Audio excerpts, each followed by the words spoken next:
That's going to be the apartments there, Okay. yeah. So of the 276 apartment homes are going to be located the retail center closest to where our corporate office is. Kim Arnold is walking me around Peñasquitos Village, a large housing subdivision wedged between Black Mountain Park and Interstate 15.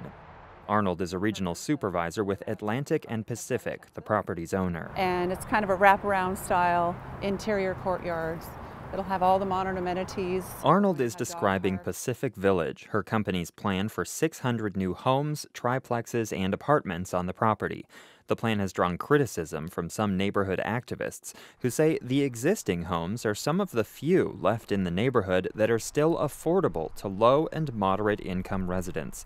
That's because they're older, smaller, and lack modern amenities like dishwashers and air conditioning. Several dozen tenants rely on federal housing vouchers to help pay rent. Arnold says Atlantic and Pacific has heard those concerns. The Pacific Village project has evolved over time, and we listened to elected officials, community leaders, and the residents and neighborhood, and started making some changes to the plan that will incorporate two main things. The first is the affordability component. 60 of the apartments are to be set aside for low-income residents, with rents they can afford. That's more than twice as many affordable homes as what the original plan provided. The second change A&P made to the project was a relocation package for all the residents.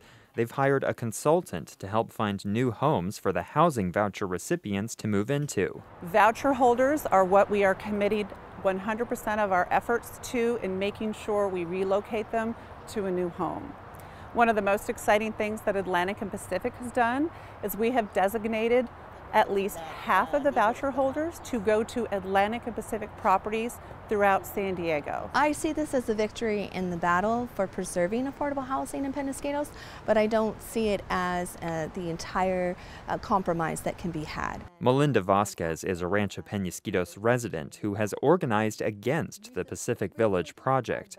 The Rancho Peñasquitos community plan calls for this site to be preserved for low and moderate income housing. Vasquez says even if the new homes are below the median price for San Diego, most will still be unaffordable for the current tenants. She says she accepts A&P is trying to make money. That's the reason why we have government, to implement regulations, because government is supposed to be in existence for the people, to help make sure that we have a community plan, that we know how we're going to build out, because left to their own devices, developers or people in for-profit businesses will do what is ever in their own best interest. Vasquez says she doesn't want to see any decrease in her neighborhood's stock of affordable housing. That might be a lofty goal, but funding for affordable housing has been drying up. And San Diego also has an immense shortage of market-rate housing for the middle class. Pacific Village would provide a net increase of 268 homes that currently don't exist. Again, Kim Arnold. The space is underutilized. In order to be a part of the solution for San Diego, you need to bring more density into these particular projects, project infill development areas.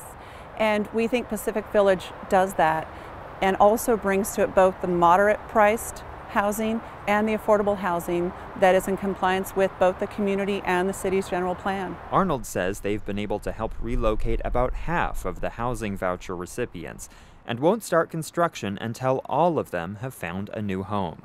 Pacific Village gets an initial hearing at the city's planning commission on Thursday. After that, it will go to the city council for a final vote.